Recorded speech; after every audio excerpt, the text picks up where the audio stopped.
Ma fille est rentrée à la maison en pleurant et m'a dit, « Tonton m'a giflé parce que j'ai eu une excellente note et que son fils non. » Je n'ai pas crié. J'ai pris des photos, je l'ai emmené aux urgences, j'ai déposé une plainte, puis j'ai passé quelques coups de fil discrets.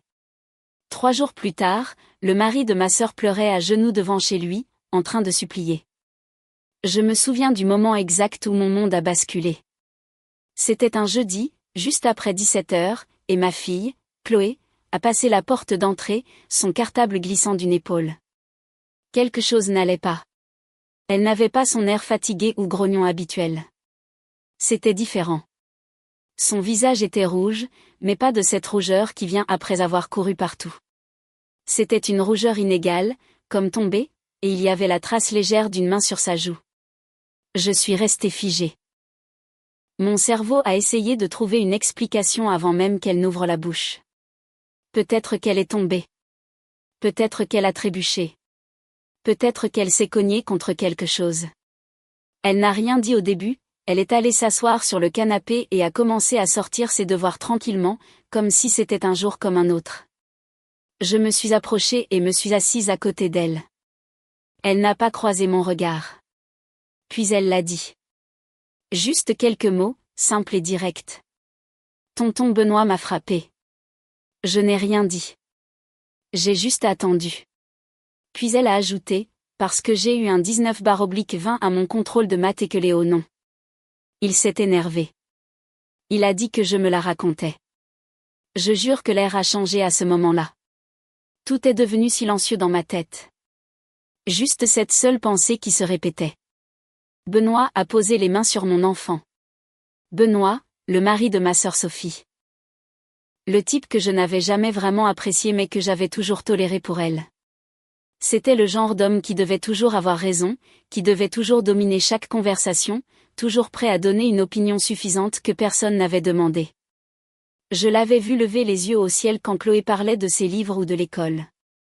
Je l'avais vu chuchoter des choses à Léo et ricaner quand Chloé était dans les parages. Mais la frapper, ça franchissait une ligne dont j'ignorais l'existence jusqu'à cette seconde. Et voilà le truc, je n'ai pas paniqué. Je n'ai pas pleuré. Je n'ai même pas haussé la voix. J'ai pris des photos.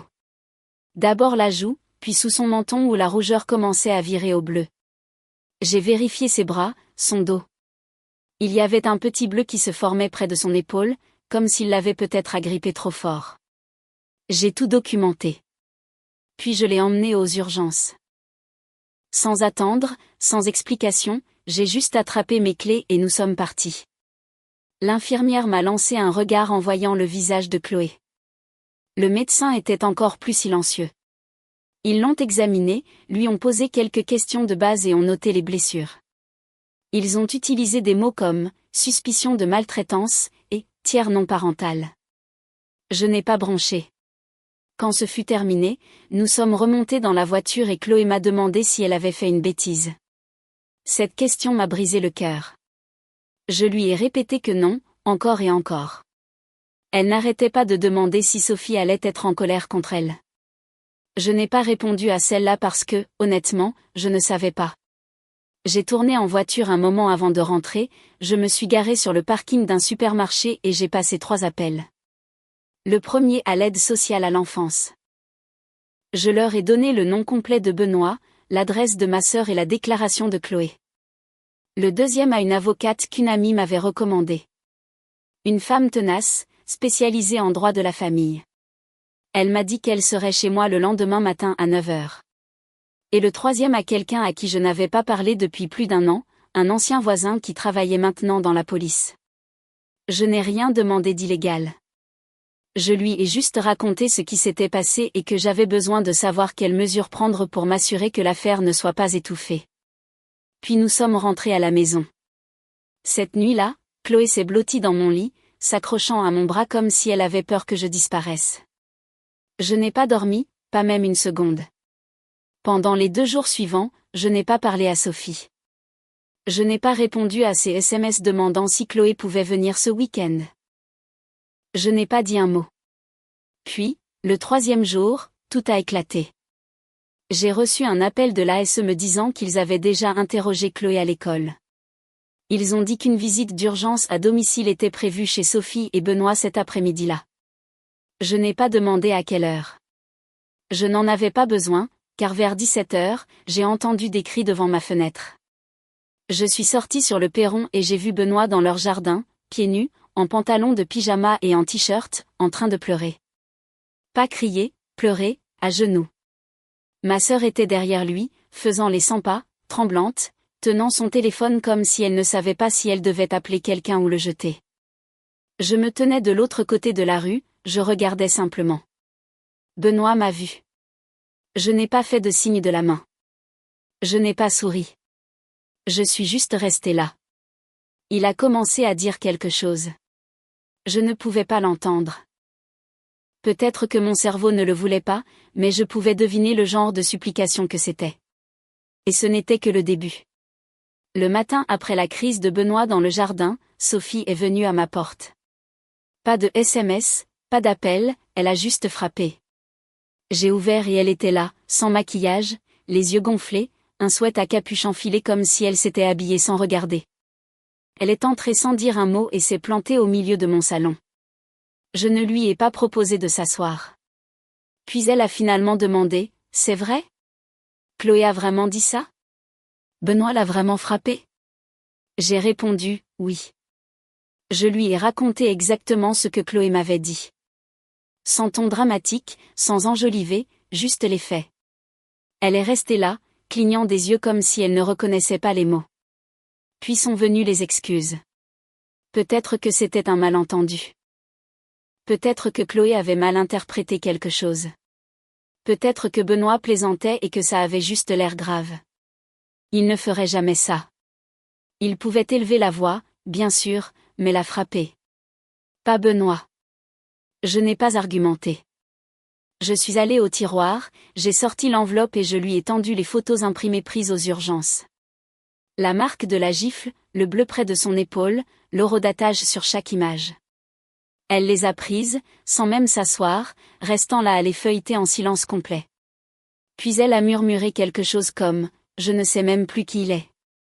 Je n'ai rien répondu à ça non plus. Je l'ai laissé digérer. Elle a finalement demandé pourquoi je n'étais pas venue la voir en premier. Je lui ai dit que je devais protéger ma fille, pas la réputation de Benoît, que je n'avais pas le luxe de me demander si c'était vrai. Ça l'était, et j'avais des preuves. Sophie est partie sans dire au revoir. Cet après-midi-là, j'ai reçu un appel d'un inspecteur.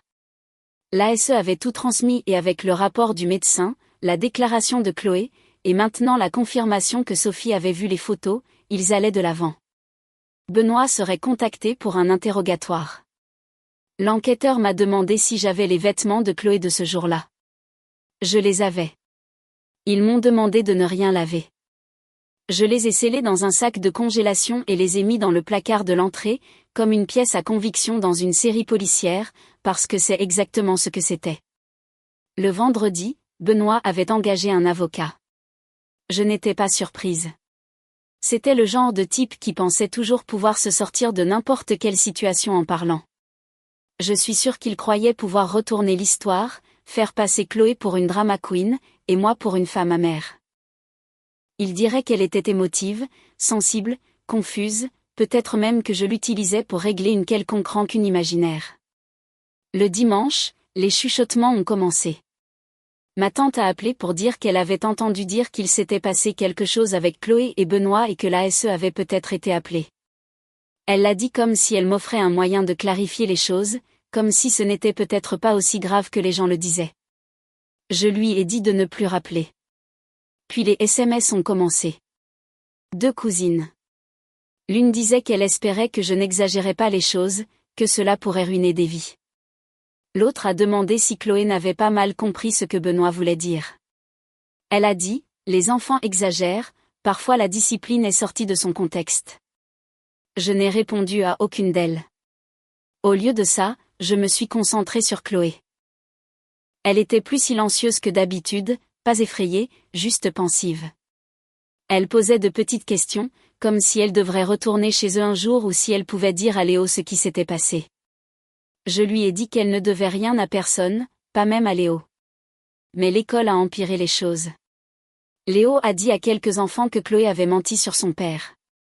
L'un d'eux l'a répété près de la cage à écureuils. Une maîtresse a entendu, a pris Chloé à part et lui a dit de prévenir le bureau de la directrice si quelqu'un la mettait mal à l'aise. Elle n'a pas pleuré en me le racontant. Elle avait juste l'air épuisée. Le lendemain, je suis allée moi-même à l'école, je me suis assise en face de la directrice et j'ai expliqué ce qui s'était passé, calmement mais clairement.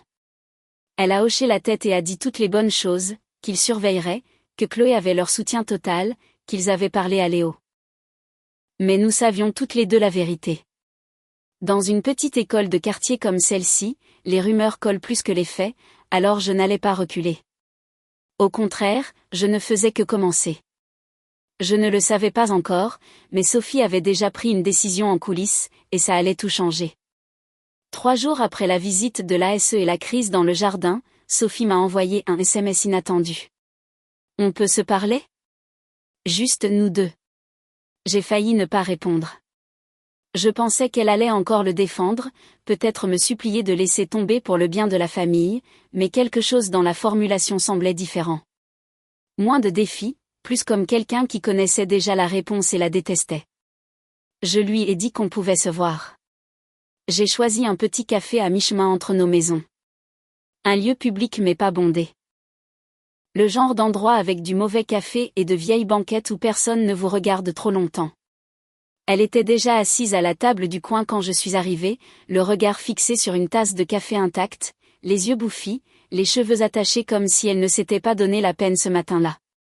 Je me suis glissée sur la banquette en face d'elle, sans rien dire. Puis elle a tout lâché. J'ai demandé à Benoît de partir. Je ne m'attendais pas à ça. Elle a dit qu'elle ne pouvait pas arrêter de penser aux photos, celles du visage de Chloé, au regard dans mes yeux quand je les lui avais tendues. Elle a dit que cette nuit-là, après avoir quitté ma maison, elle avait attendu que Benoît s'endorme et avait fouillé dans son téléphone. Elle avait besoin de savoir s'il y avait la moindre chance que je mente ou que Chloé ait exagéré, mais ce qu'elle a trouvé ne laissait de place ni à l'un ni à l'autre. Il y avait des messages entre Benoît et un collègue, des captures d'écran du bulletin de Léo, avec des commentaires comme « Chloé va détruire la confiance de ce gamin si on ne fait rien ». Un autre disait « Elle a cette petite tête à claque suffisante ». J'ai senti mon estomac se nouer rien qu'à l'entendre. Elle m'a dit que pour la première fois de son mariage, elle avait réellement eu peur de lui. Comme si elle avait vécu avec quelqu'un qu'elle ne connaissait pas vraiment, ou pire, quelqu'un qu'elle avait choisi de ne pas connaître. Puis est venue la partie que je n'oublierai jamais. Elle a admis que Benoît avait frappé Léo 2 fois, sous ses yeux. Une fois pour avoir renversé des céréales sur son ordinateur portable, et une autre fois après avoir perdu un match de foot où il avait raté 2 tirs. Elle a dit que Benoît l'avait traité de faible et l'avait poussé si fort qu'il avait heurté le mur. Elle avait vu le bleu mais n'avait rien dit. Elle s'était dit que ce n'était pas si grave. J'ai demandé pourquoi elle était restée silencieuse. Elle a fixé son café et a dit « parce que je pensais le protéger. Et parce que je ne pensais pas que quelqu'un me croirait si je parlais. Mais maintenant je sais que tout ce que j'ai fait, c'est laisser la porte ouverte pour que ça se reproduise. » J'ai demandé si elle allait témoigner. Elle n'a pas hésité cette fois. Oui, tout ce dont ils auront besoin. Le lendemain, elle a appelé l'inspecteur. Elle a fait une déposition complète, leur a parlé des messages sur le téléphone, des incidents avec Léo, et de la façon dont Benoît parlait de Chloé comme si elle était une sorte de menace. Elle n'a pas essayé de le protéger. Pas de demi-vérité. Elle a tout déballé. Ça a tout changé. L'enquête est passée à la vitesse supérieure. L'inspecteur m'a appelé cet après-midi-là pour demander si Chloé pouvait faire une autre audition, cette fois avec un enquêteur spécialisé dans l'audition des mineurs victimes de traumatisme. Chloé a accepté tranquillement. Elle semblait plus prête cette fois, comme si elle avait attendu de pouvoir tout dire. Elle leur a raconté plus de choses que je ne l'imaginais, comment Benoît l'isolait de Léo pendant les visites. Comment il disait en plaisantant que les filles intelligentes finissaient seules. Comment il l'avait enfermée dehors dans le froid un soir parce qu'elle avait répondu à une question de maths plus vite que Léo. Elle leur a raconté comment il lui avait un jour serré le poignet si fort pendant le dîner qu'elle avait lâché sa fourchette et n'avait plus voulu manger.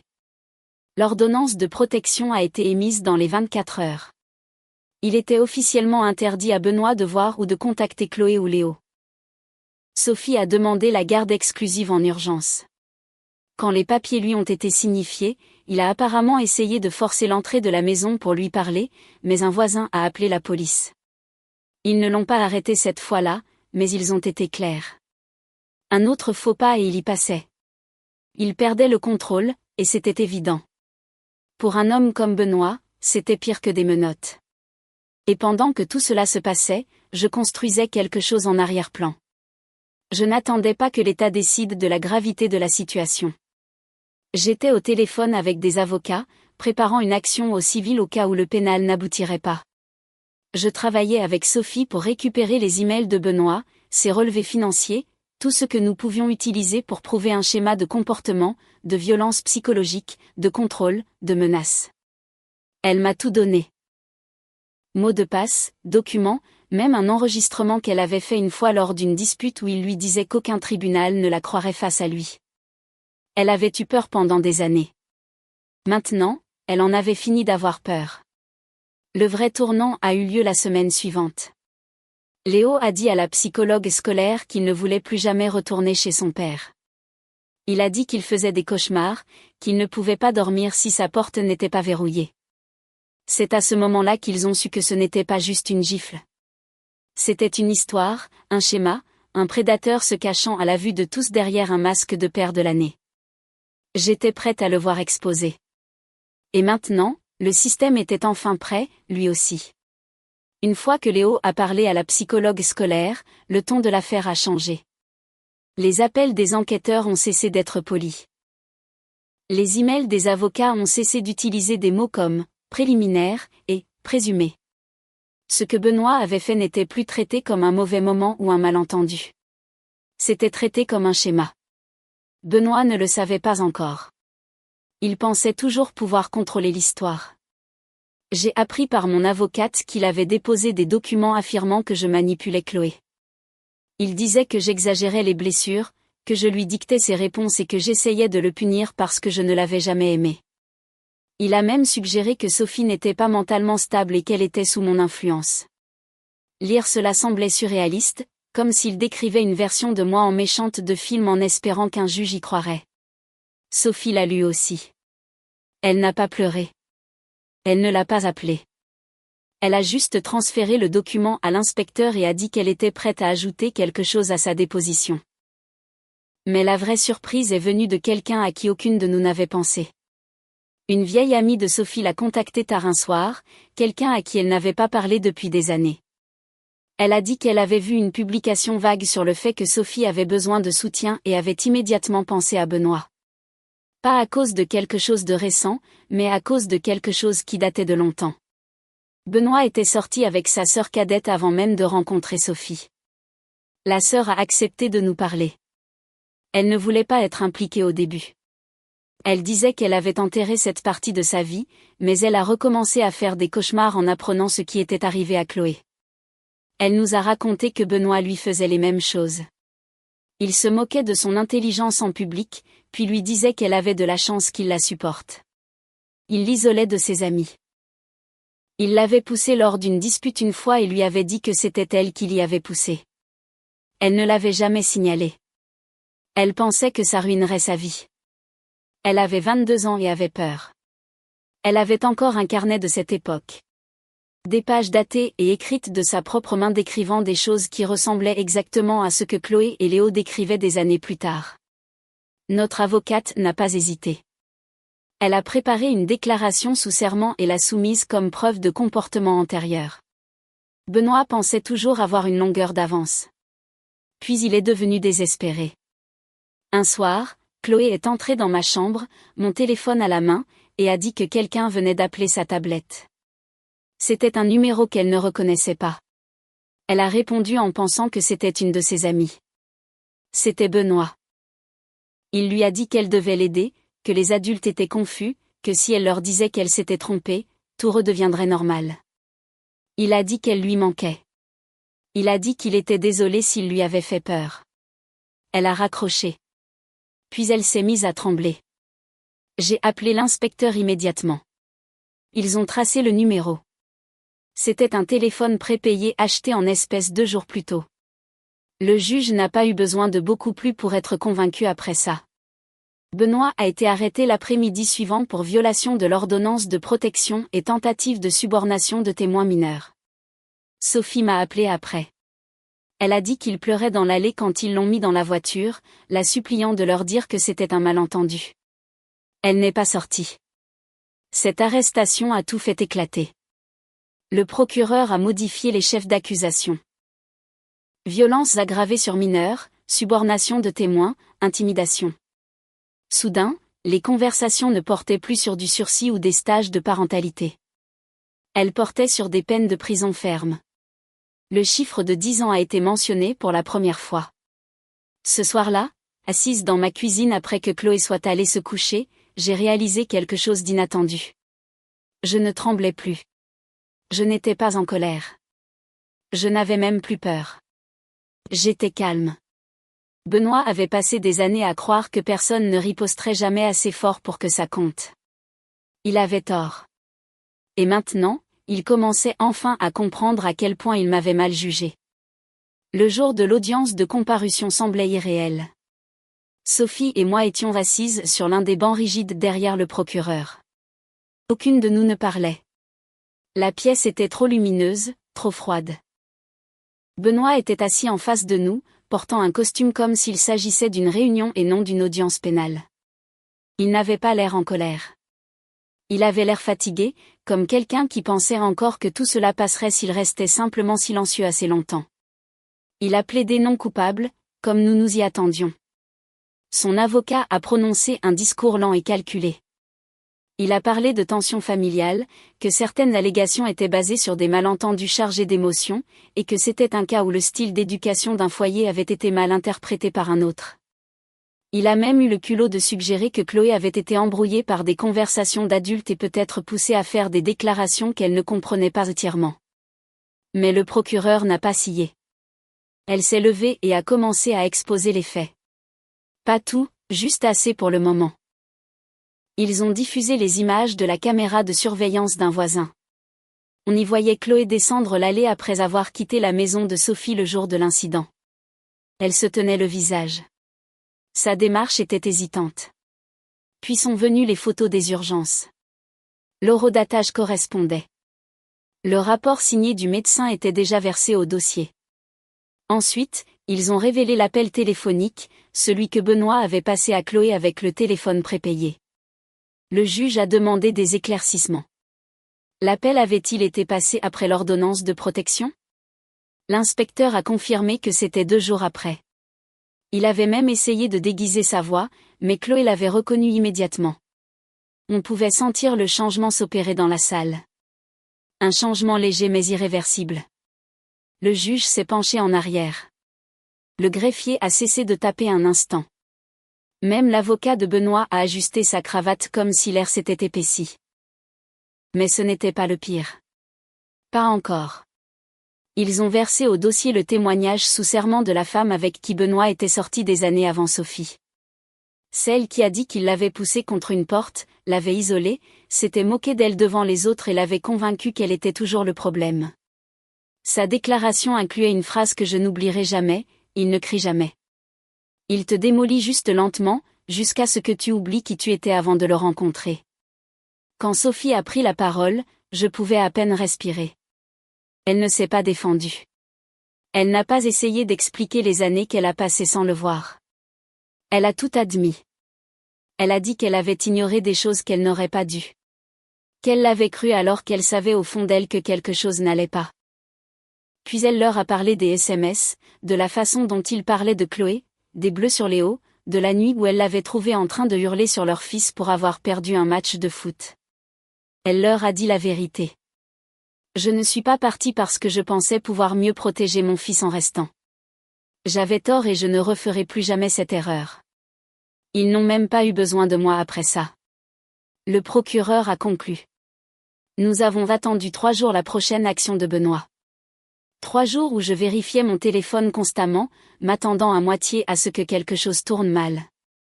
Mais quand l'offre est arrivée, même moi j'ai été surprise. 10 ans de prison ferme pour violences aggravées sur mineurs, subornation de témoins, intimidation, violation d'une ordonnance de protection. L'avocat de Benoît a essayé de négocier. Il a demandé une peine de 5 ans, une éligibilité à la libération conditionnelle au bout de 3 ans, des programmes de suivi.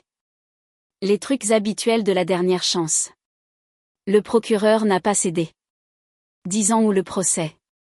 Et Benoît a accepté l'accord. Pas de procès, plus de disputes, plus de tractations en coulisses. 10 ans avec une éligibilité à la libération conditionnelle au bout de 8 ans. Des ordonnances de protection permanente pour Chloé et Léo. Son nom inscrit sur le fichier public des délinquants violents. Retrait de l'autorité parentale, interdiction de contact, aucune échappatoire. Quand notre avocate m'a appelé pour me l'annoncer, j'étais assise dans la voiture devant l'école de Chloé, au même endroit, à la même heure de la journée. Elle était à l'intérieur pour son club de robotique, totalement inconsciente que l'homme qui lui avait un jour fait peur de répondre à des questions en classe de maths venait d'être condamné à une décennie derrière les barreaux. J'ai raccroché, je suis restée assise là un moment, et j'ai regardé les enfants courir. Puis j'ai pleuré. Pas fort, pas bruyamment, juste assez longtemps pour sentir que quelque chose de lourd était enfin en train de se soulever, morceau par morceau. Ce soir-là, je l'ai dit à Chloé. Je suis restée simple. J'ai dit, il ne reviendra pas. Tu es en sécurité. Tu n'auras plus jamais à le voir. Elle n'a rien dit au début. Puis elle a demandé si on pouvait s'arrêter à la pizzeria sur le chemin du retour. On a pris une pizza au chorizo, des petits pains à l'ail et une part de gâteau au chocolat qu'elle n'a pas fini mais qu'elle a insisté pour commander. Le lendemain, Sophie m'a envoyé une photo. Léo tenait un ballon de foot, souriant, avec le maillot d'une nouvelle équipe. Elle a dit qu'il avait demandé s'il pouvait réessayer de s'inscrire maintenant que les choses étaient plus calmes à la maison. Quant au reste de la famille, ils sont devenus silencieux. Quelques-uns ont envoyé des SMS. 1 ou 2 se sont même excusés. La plupart sont restés silencieux. Ça m'allait très bien, parce qu'au final, ils n'avaient pas d'importance. Ce qui importait, c'est que Chloé soit en sécurité. Ce qui importait, c'est que Léo ait une chance de grandir sans peur. Et ce qui importait le plus, c'est que Benoît apprenne enfin ce que ça faisait d'être impuissant, exactement comme il avait fait sentir les autres pendant des années. C'est étrange à quelle vitesse la vie recommence à paraître normale une fois la tempête passée. Pas la même normalité, jamais la même, mais une version qui ne porte pas de tension à chaque instant. Le genre de normalité où Chloé ne regarde pas par-dessus son épaule en allant à la voiture, où Sophie ne vérifie pas la fenêtre du salon 5 fois avant d'aller se coucher. Chloé rit à nouveau, pleinement. Elle m'a dit la semaine dernière qu'elle voulait participer aux Olympiades de maths. Pendant un temps, elle ne voulait pas être vue comme trop intelligente, craignant que cela ne fasse d'elle une cible à nouveau, mais maintenant elle veut concourir. Elle a même demandé si Léo pourrait venir la voir un jour. Sophie et moi n'avons pas beaucoup parlé pendant les semaines qui ont suivi la condamnation. Pas parce que nous nous évitions. Nous étions simplement fatigués, épuisés d'une manière qui ne vient pas du manque de sommeil, mais du fait d'avoir dû porter trop de choses pendant trop longtemps. Quand nous nous sommes revus, c'était à sa table de cuisine. Pas de grandes conversations, pas de remémoration. Elle a juste fait du café et m'a demandé si je voulais l'aider à trier de vieilles boîtes de Benoît dans le garage. Nous avons trouvé plus que ce à quoi nous nous attendions. Des écrits, des emails qu'il avait imprimés et conservés. Des notes qu'il avait prises sur les bulletins de Léo, encerclant les notes, écrivant des punitions. C'était plus sombre que je ne l'aurais cru. Organisé, presque méthodique. Sophie n'a pas dit grand-chose. Elle les a juste mis dans un sac, me les a tendus et a dit, garde-les, au cas où. Je pense qu'elle sait maintenant qu'il n'y a pas de retour possible à la vie qu'elle pensait avoir. Et ça lui va. Ça fait mal, mais ça lui va. Léo a commencé à sourire davantage. Sophie a dit qu'il avait arrêté de grincer des dents la nuit. Il laisse la porte de sa chambre ouverte maintenant. De petites choses, mais pour moi, ce sont les plus grandes victoires. Chloé a dû témoigner une fois de plus, pas au tribunal, mais à une association d'aide aux victimes qui finalisait le renouvellement de l'ordonnance de protection. Elle a géré ça comme si elle avait vieilli de 10 ans. Après, nous avons pris des milkshakes. Elle a choisi chocolat avec des vermicelles. Elle a dit que c'était le meilleur qu'elle ait jamais bu. Je ne pense pas que ça avait grand-chose à voir avec le goût. Un après-midi, peut-être un mois plus tard, mon père a appelé. Nous n'avions pas beaucoup parlé pendant tout ça. Il est de cette génération qui n'aime pas se mêler des affaires domestiques, mais il a dit quelque chose auquel je ne m'attendais pas. Tu as bien fait. Tu n'as pas laissé passer. Je suis fière de toi. C'était court, calme, mais ça voulait dire quelque chose. Quant à Benoît, il est en prison maintenant. 10 ans s'il se comporte bien. Je doute qu'il s'adapte bien. Son monde reposait sur le fait d'être en contrôle, que personne ne le remette en question. Maintenant, il n'est qu'un numéro de plus dans un endroit où la manipulation ne fonctionne pas de la même manière. Et je ne pense pas que quelqu'un pleure sur son sort. Il aura tout le temps de réfléchir à tout ce qu'il a perdu. Chloé a un mur dans sa chambre où elle accroche ses récompenses et ses diplômes. J'ai vu quelque chose de nouveau épinglé à côté de son ruban du concours d'orthographe. Un petit post-it sur lequel était écrit « Je n'ai plus peur ». Elle n'en a rien dit. Elle n'en avait pas besoin. Nous sommes tous sortis de cette épreuve changés, meurtris de manière qui ne se voit pas sur les photos, mais aussi plus forts. Plus déterminés. Nous savons comment nous battre maintenant, et nous savons jusqu'où nous sommes prêts à aller pour protéger ceux que nous aimons. Pour la première fois depuis longtemps, c'est calme. Non pas parce que les gens ont cessé de parler, mais parce qu'il est enfin parti. Et la paix, la vraie paix, ce n'est pas le silence. C'est la sécurité.